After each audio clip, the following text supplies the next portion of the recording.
Well, an odd situation has changed the course of the season for one of our Valley's top high school basketball teams. Centennial's boys basketball team was forced to forfeit 18 games this week after an NIAA investigation ruled a player ineligible. Sports reporter Nick Walters has more from the team. Nick.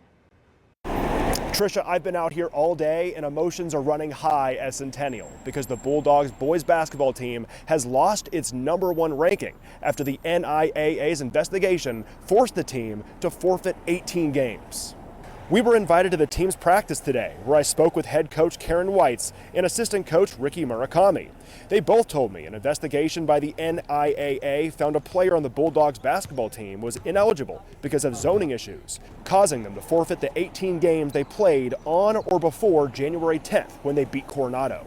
But the team argues there was a glitch in the system, Register My Athlete, which the NIAA uses to keep track of player eligibility in Nevada.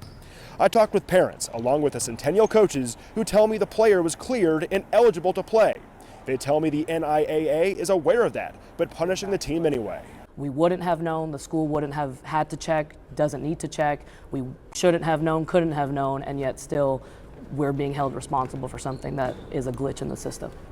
You got to fight, and you got to try to hope that someone's going to come through and make this right and get those wins back for those kids. That's the bottom line. What's been your reaction to all this going down? Disappointment. I feel like the system has let these boys in Centennial down with what they're doing to them. I believe there's a system in place that allows certain schools to do certain things, to get away with certain things. I know you've had a couple weeks since the inquiry and now 2 days since the ruling. What's your reaction been? Well, I mean, my total reaction is, like I said, I'm devastated for my team.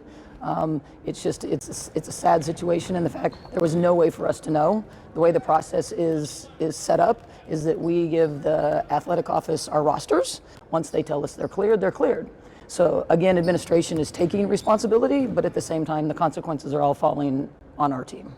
Well, if it's something that's wrong, then that's absolutely horrible. So I hope this gets cleared. If it's something that was a glitch, then it's totally unfair.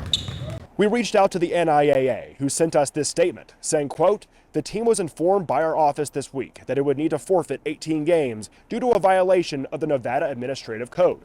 We will not get into any specifics," unquote. Now, this decision moves Centennial from first place in the 5A Southern class down to 7th place and voids their championship in December's Las Vegas Prep Tournament. Centennial is still on track to be one of 8 teams to make playoffs with 6 games remaining on their schedule. But it doesn't make this any less frustrating for the team. The school has appealed the decision, but say that the problem is that this ruling would get turned back to the same people that made the decision in the first place. You can head to our website, ktnv.com, to hear more about this situation from coaches and parents. Reporting from Centennial High School, I'm Nick Walters, Channel 13 Sports.